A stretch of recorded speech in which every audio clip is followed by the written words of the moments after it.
ಪತ್ರಿಕಾಗೋಷ್ಠಿ ಪ್ರಮುಖವಾದಂಥ ಉದ್ದೇಶ ನಮ್ಮ ಮುಖ್ಯಮಂತ್ರಿಗಳು ರೈತರನ್ನ ಇನ್ನೊಂದು ಬಾರಿ ಕರೆದು ಅವ್ರನ್ನ ಮನವೊಲಿಸ್ತಕ್ಕಂಥ ಕೆಲಸ ಮಾಡಿ ಅಂತಕ್ಕಂಥ ಮಾತನ್ನು ಹೇಳಿದರು.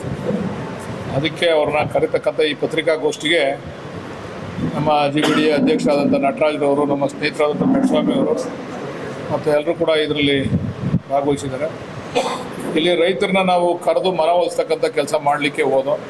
ಕೆಲವು ರೈತರುಗಳು ಮಾತಾಡಿ ನೀವು ಸ್ವಲ್ಪ ರಿಹ್ಯಾಬಿಲಿಟೇಷನ್ ವಿಚಾರ ಸ್ವಲ್ಪ ಪ್ರಮುಖವಾಗಿ ವಿಚಾರ ತೆಗೆದುಕೊಂಡ್ರೆ ರೈತರುಗಳು ಒಪ್ಪೋದು, ಇನ್ನೂ ಒಂದು ಅವಕಾಶ ಅವ್ರಿಗೆ ಮಾಡಿಕೊಡಿ ಅಂತಕ್ಕಂಥ ಮಾತನ್ನು ಹೇಳಿದರು. ಅದಕ್ಕೆ ಅವ್ರನ್ನೆಲ್ಲ ಕರೆದಿದ್ದು. ಅದರಲ್ಲಿ ಭಿನ್ನಾಭಿಪ್ರಾಯ ಇದೆ. ಕೆಲವರು ನಮಗೆ ನಮ್ಮ ಭೂಮಿ ಬಿಡೋದಿಲ್ಲ ಅಂತಕ್ಕಂಥ ವಿಚಾರ ಹೇಳಿದ್ದಾರೆ. ಅದರ ಜೊತೆಯಲ್ಲಿ ಮುಖ್ಯಮಂತ್ರಿಗಳಿಗೆ ನಮಗೆ ಭೇಟಿ ಮಾಡಲಿಕ್ಕೆ ಒಂದು ಅವಕಾಶ ಮಾಡಿಕೊಡಿ ಅಂತ ಕೇಳಿದ್ದಾರೆ. ಈಗ ಅದಕ್ಕೆ ನಾವೇನು ಮಾಡಿದ್ವಿ, ಮುಖ್ಯಮಂತ್ರಿಗಳ ಹತ್ರನೂ ಟೈಮ್ ತೊಗೊಳಕ್ಕೆ ಹೇಳಿದ್ದೀವಿ. ನಿಮ್ಮೆಲ್ಲ ಕೂಡ ಒಂದ್ಸರಿ ಭೇಟಿ ಮನವೊಲಿಸ್ತಕ್ಕಂಥ ಕೆಲಸ ಮಾಡಬೇಕು, ರೈತರು ಮನವೊಲಿಸ್ತಕ್ಕಂಥ ಕೆಲಸ ಅಂತಕ್ಕಂಥ ತೀರ್ಮಾನಕ್ಕೆ ನಾವೆಲ್ಲ ಬಂದಿದ್ದೇವೆ. ಅದೇ ವಿಚಾರವಾಗಿ ಈಗ ರೈತರನ್ನ ಒಂದು ಬಾರಿ ಅವ್ರಿಗೆ ಕರೆದು ಮಾತಾಡ್ತಕ್ಕಂಥ ಕೆಲಸ ಮಾಡಿದ್ದೀವಿ.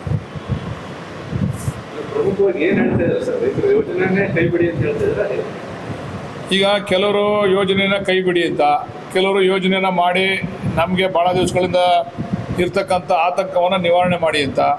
ಈಗ ಇವ್ರನ್ನ ನಾವು ಭೇಟಿ ಮಾಡಿದ್ಮೇಲೆ ಅವರು ಪರ ಇರೋರು ಅದು ಯೋಜನೆ ಮಾಡಿ ಅಂತಕ್ಕಂಥವ್ರು ಕೂಡ ನಮಗೆ ಈಗ ಒತ್ತಾಯ ಆಗ್ತಾವ್ರೆ. ನಮಗೂ ಅವಕಾಶ ಮಾಡಿಕೊಡಿ, ನೀವು ಬರೀ ಅವ್ರ ಮಾತನ್ನು ಮಾತ್ರ ಕೇಳ್ತೀರಾ, ವಿರೋಧ ಇರ್ತಕ್ಕಂಥವ್ರ ಮಾತ್ರ ಕೇಳ್ತೀರಾ, ನಾವು ಬಹುಸಂಖ್ಯೆಯಲ್ಲಿ ಇದ್ದೀವಿ, ನಮಗೂ ಅವಕಾಶ ಮಾಡಿಕೊಡಿ ಅಂತ ಹೇಳಿದ್ದಾರೆ. ಬಹುಶಃ ಅವ್ರಿಗೂ ಕೂಡ ನಾಳೆ ಅವ್ರನ್ನೂ ಕರೆದು ಕೇಳ್ತೀವಿ. ಅವರು ನಮ್ಮನ್ನು ಮಾತಾಡ್ಸೋದೇ ಇಲ್ಲ, ನಾವು ಪರ ಇದ್ದೀವಿ ಅಂತಕ್ಕಂಥ ನಮ್ಮನ್ನು ಉದಾಸೀನ ಮಾಡ್ತಾ ಇದ್ದೀರಾ, ನೋಟಿಫಿಕೇಷನ್ನೇ ಆಗಿಲ್ಲ, ನಮ್ಮನ್ನು ಅತಂತ್ರ ಸ್ಥಿತಿಲಿ ಇಡ್ತಾ ಇದ್ದೀರಾ, ನೀವು ನೋಟಿಫಿಕೇಷನ್ ಆಗಿರೋರಿಗೆ JMC ಮಾಡ್ತಾ ಇಲ್ಲ, ನೀವು ನಮಗೆ ತೊಂದರೆ ಕೊಡ್ತಾ ಇದ್ದೀರಾ ಅಂತ ಅವ್ರದ್ದು ಅಭಿಪ್ರಾಯ ಇದೆ. ನಾಳೆ ಅವ್ರನ್ನೂ ಕೂಡ ಒಂದು ಸಭೆ ಕರೀಲಿಕ್ಕೆ ತೀರ್ಮಾನ ಮಾಡಿದ್ವಿ. ಅವ್ರನ್ನೂ ಕರೆದು ಅವ್ರ ಅಭಿಪ್ರಾಯನ ತೊಗೊಂಡು ಮುಖ್ಯಮಂತ್ರಿಗಳ ಹತ್ರ ಅಂತಿಮವಾಗಿ ಚರ್ಚೆ ಮಾಡಿ ಆಮೇಲೆ ಏನೋ ಒಂದು ತೀರ್ಮಾನವನ್ನು ತಗೋತೀವಿ.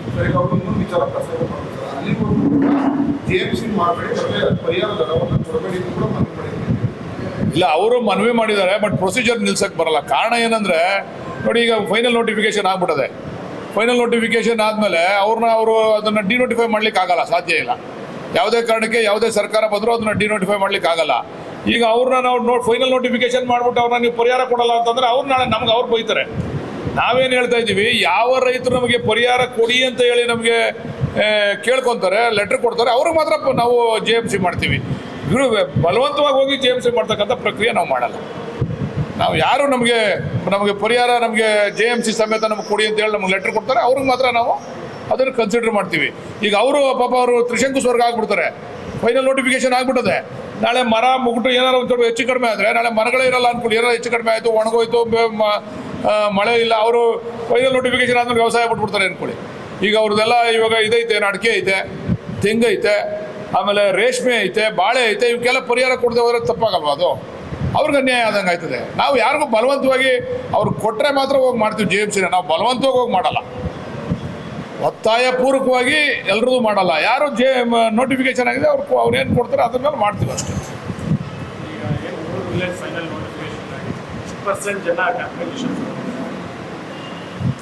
ಆಗಲೇ ಸುಮಾರು ಒಂದು 75% ಮೇಲೆ 110 ಕೋಟಿ ಕೊಟ್ಟಿದ್ದೀವಿ ಈಗಾಗಲೇ. ಅದಕ್ಕೆ ಕಾಂಪೋಸಿಷನ್ನು 75%, 80% ಕೊಟ್ಟಿದ್ದಾರೆ. ಬಟ್ ಕೆಲವೊಂದು ಡಿಸ್ಪ್ಯೂಟು, ಅವೇನೋ ದಾಖಲಾತಿಗಳು ಅವೆಲ್ಲ ಕೊಡಬೇಕಲ್ಲ.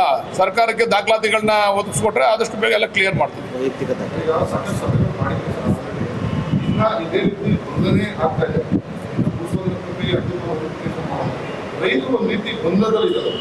ಇಲ್ಲ, ಇದು ರಾಜಕೀಯಕ್ಕೆ ತಿರ್ಕೊಂಡ್ಮೇಲೆ ಕುಮಾರಸ್ವಾಮಿ ಅವರು ಪಾದಾರ್ಪಣೆ ಮಾಡಿದ್ಮೇಲೆ ಮುಖ್ಯಮಂತ್ರಿಗಳು ನನಗೆ ಒಂದು ಆದೇಶ ಕೊಟ್ಟರು, ಇನ್ನೊಂದ್ಸರಿ ರೈತರನ್ನ ಮನವೊಲಿಸ್ತಕ್ಕಂಥ ಕೆಲಸ ಮಾಡಪ್ಪ ಕರೆದು ಅಂತೇಳಿ. ಅದಕ್ಕೆ ನಾನು ಇವತ್ತು ಈ ಮೀಟಿಂಗನ್ನು ಕರೆದಿದ್ದು. ಮುಖ್ಯಮಂತ್ರಿಗಳ ಆದೇಶದ ಮೇಲೆ ಈ ಮೀಟಿಂಗ್ ಕರೆದಿರೋದು. ಅವ್ರನ್ನ ಮನವೊಲಿಸ್ತಕ್ಕಂಥ ಕೆಲಸ ಮಾಡಬೇಕು ಅಂತಕ್ಕಂಥದ್ದು. ಕೆಲವರೆಲ್ಲ ನನಗೆ ಫೋನ್ ಮಾಡಿ ರಿಹ್ಯಾಬಿಲಿಟೇಷನ್ ವಿಚಾರ ಸ್ವಲ್ಪ ನೀವು ಒಂಚೂರು ಯೋಚನೆ ಮಾಡಿ, ಇನ್ನೊಂದು ಸ್ವಲ್ಪ ಧಾರಾಳವಾಗಿ ಸಣ್ಣ ರೈತರುಗಳಿಗೆ, ಮತ್ತೊಮ್ಮೆ ಸಣ್ಣ ಪುಟ್ಟ ರೈತರುಗಳಿಗೆ ನೀವು ರಿಹ್ಯಾಬಿಲಿಟೇಷನ್ ವಿಚಾರದಲ್ಲಿ ಸ್ವಲ್ಪ ಧಾರಾಳವಾಗಿ ಸರ್ಕಾರ ಮನಸ್ಸು ಮಾಡಬೇಕು ಅಂತಕ್ಕಂಥ ವಿಚಾರನೂ ಹೇಳಿದ್ರು.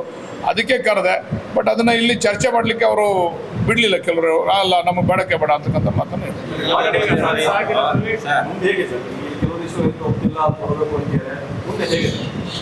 ಅಲ್ಲ, ಮುಂದೆ ಸರ್ಕಾರ ತೀರ್ಮಾನ ತಗೊಂತದೆ. ಈಗ ಪ್ರೊಸೀಜರ್ ಏನು ನಡೀತದೆ ಅದು ಆಗ್ತದೆ.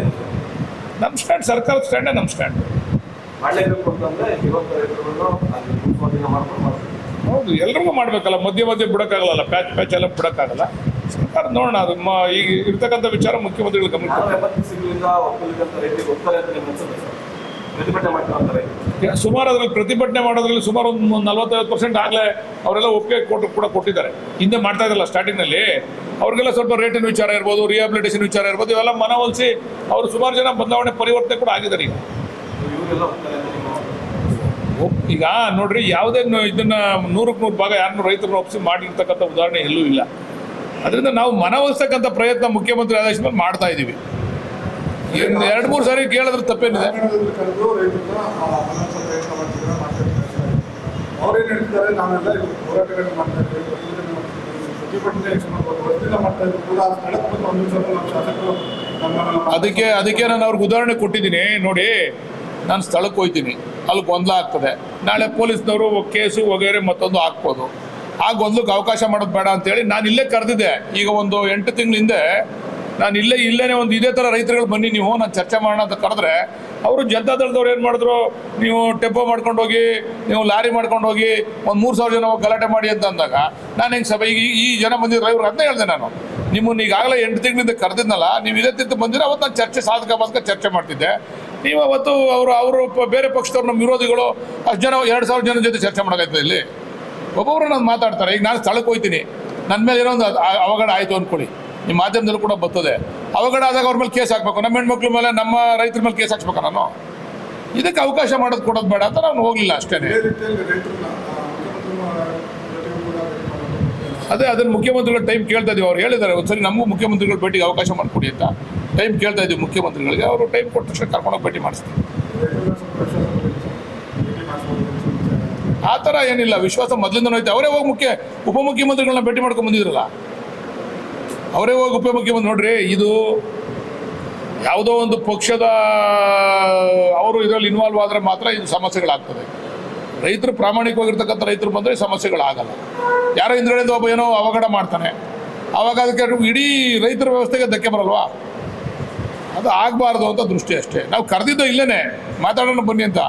ಅವರು ಅವತ್ತೊಂದು ಸ್ಥಿತಿನಲ್ಲಿ ಅವರು ಆ ರೀತಿ ತೀರ್ಮಾನ ತೊಗೊಂಡಾಗ ನಾವು ಅದನ್ನು ಕ್ಯಾನ್ಸಲ್ ಮಾಡಿದೆವು. ಸುಮ್ಮನೆ ಇದೊಂದು ನ್ಯೂಸೆನ್ಸ್ ಆಯ್ತದೆ ಬೇಡ ಅಂತೇಳಿ ಕ್ಯಾನ್ಸಲ್ ಮಾಡಿದೆ. ನಾನು ಹಳ್ಳಿಗೂ ಹೋಗಿದ್ದೆ, ಅವಾಗ ನಮ್ಮ ಹೆಣ್ಮಕ್ಳೆಲ್ಲ ಅಡ್ಡ ಹಾಕೊಂಡು ನಾನು ಕೇಳಿದ್ರು, ಆಯ್ತು ಬಿಡ್ರವ ಸರ್ಕಾರದ ಮಟ್ಟದಲ್ಲಿ ಮಾತಾಡ್ತೀನಿ ಅಂತ. ಅವತ್ತು ಕೂಡ ಸುಮಾರು ಜನ ಬೈಯೋದು ಮಾಡಿದ್ರು. ಅದು ನಾವು ಕೇಸ್ ಹಾಕ್ಸ್ಬೋದಾಗಿತ್ತಲ್ವಾ ಅಂತ ವಿಚಾರಕ್ಕೆ ಹೋಗಲ್ಲ. ನಮ್ಮ ಹೆಣ್ಮಕ್ಳು ನಮ್ಮ ರೈತರು ಏನೋ ಅವ್ರ ಕೋಪ ಬಂದಿದೆ, ಬೈದವರೇ ಬಿಡ್ರಪ್ಪ ಆಯಿತು, ಏನು ಚರ್ಚೆ ಮಾಡೋದು ಬೇಡ, ಕರೆದು ಮನವೊಲಿಸೋಣ ಬಿಡಿ ಅಂತ ಅವತ್ತು ಕೂಡ ನಾವೇನು ಮಾಡಲಿಲ್ಲ.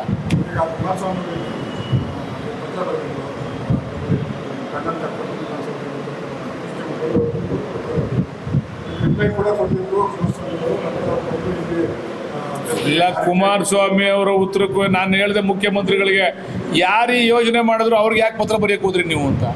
ಯೋಜನೆ ಮಾಡಿದವ್ರು ಯಾರ್ರೀ? 2ನೇ ಸರಿ ಮುಖ್ಯಮಂತ್ರಿ ಆಗಿ 18ರಲ್ಲಿ ಮುಖ್ಯಮಂತ್ರಿ ಆದಾಗ ಅವಾಗ ಬಿಟ್ಬಿಟ್ಟಿದ್ರೆ ಇದು ಸಮಸ್ಯೆ ಐತೆ ಇದು. ನಾನು ಹೇಳಿದೆ ಮುಖ್ಯಮಂತ್ರಿಗಳು ನಮ್ಮ ಗಮನಕ್ಕೆ ತರದೆ ಯಾರೋ ಪತ್ರ ಬರ್ಸೋರು ಮುಖ್ಯಮಂತ್ರಿಗಳ ಕೈಲಿ. ನಾನು ಹೇಳಿದ ಅವಶ್ಯಕತೆ ಇಲ್ಲ, ನೀವು ಬೇರೆಯವ್ರಿಗೆ ಬರೀರಿ, ಬೇಕಾದ್ರೆ BJP ಅವ್ರಿಗೂ ಯಾರಿಗೂ ಇನ್ನೊಬ್ರಿಗೆ ಬರೀರಿ. ಕುಮಾರಸ್ವಾಮಿ ಅವರ ಯೋಜನೆ ಮಾಡಿಬಿಟ್ಟು ಬನ್ರಿ ನಾನು ಚರ್ಚೆ ಮಾಡ್ತೀನಿ ಅಂದ್ರೆ ಅರ್ಥ ಏನ್ರಿ? ಹಾಸ್ಯಾಸ್ಪದ ಅಲ್ವಾ ಅದು? ಯೋಜನೆ ಮಾಡಿದವರೇ ಬನ್ನಿ ಚರ್ಚೆ ಮಾಡೋಣ ಅಂದರೆ ಹಾಸ್ಯಾಸ್ಪದ ಅಲ್ವಾ? ಈಗ ಅವ್ರಿಗೆ ಅವಕಾಶನೇ ಸಿಕ್ಕಿಲ್ಲ ಅಂತಂದರೆ ಓಕೆ.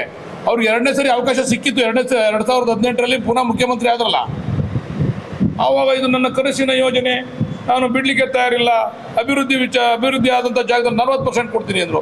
ಅದು ರೈತರ ಪರ. ನಾವು 45-50 ಕೊಡ್ತೀವಿ ಅಂದರೆ ನಾವು ರೈತರ ವಿರೋಧಿಗಳು. ಏನು ಮಾಡೋದು ನಾವು? ಅದಕ್ಕೆ ಅವ್ರು ರಾಜಕೀಯ ಬೆಳ್ಸಕ್ಕೆ ಬಂದವ್ರೆ. ಅದರ ಅವಶ್ಯಕತೆ ಇರಲ್ಲ ಮುಖ್ಯಮಂತ್ರಿಗಳಿಗೆ. ಆವಾಗ ಮುಖ್ಯಮಂತ್ರಿಗಳು ನಾವು ಹೇಳೋದು